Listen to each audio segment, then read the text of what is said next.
returning once again to our Veteran Spotlight, brought to you by Mark Miller Subaru, making these stories possible. I'm excited today to be joined by James Jorgensen, who is an Army veteran, and we're going to find out about his life experience. James, how are you? Nice to see you. Good, thank you. Thank you for coming in.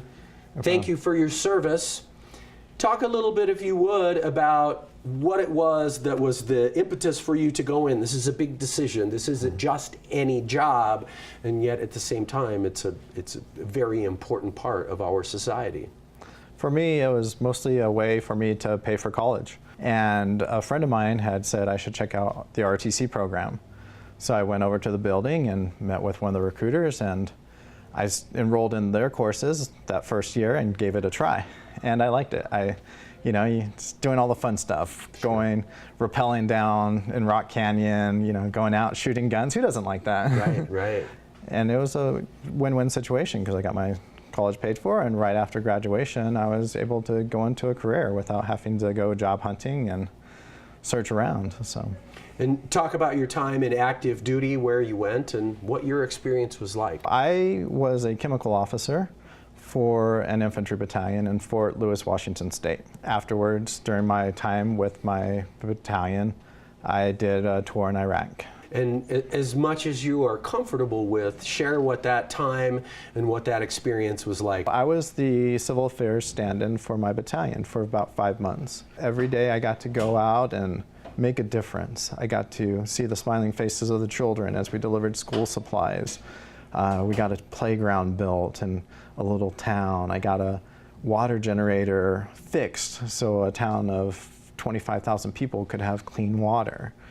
And that's a lovely story of a much larger, as you say, the way things are characterized very simply sometimes, and yet that kind of work, and it brings a smile to my face too. Now you've been out for a number of years, and I know that it is a transition that is very challenging for every service person. Talk about what it's like to look back on that time, and also to look at kind of what the world is like now from a veteran's perspective. For me, it's like stepping off that airplane and everything was monochrome.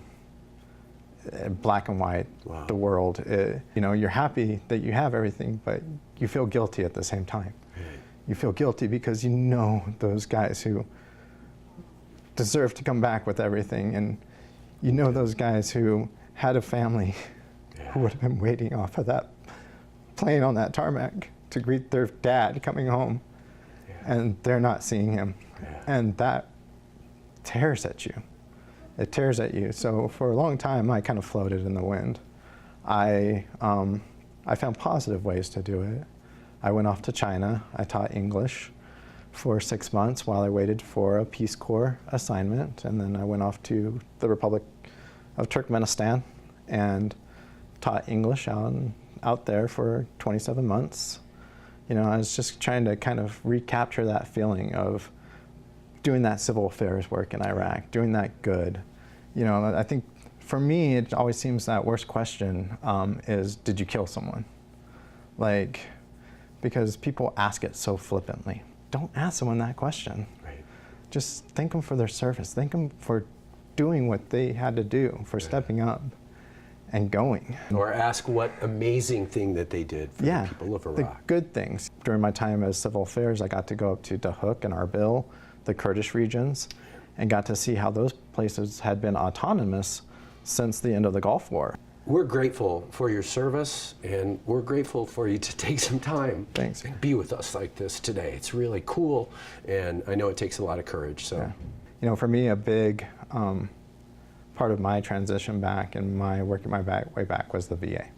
It showed that the country cared, and they cared about my service, and there's a lot of people who care at the VA. So, once again, friends, Veteran Spotlight. Many thanks to Mark Miller Subaru for making this possible, and of course to James and to all of the veterans who are watching today. Thank you for your service. We appreciate what you do.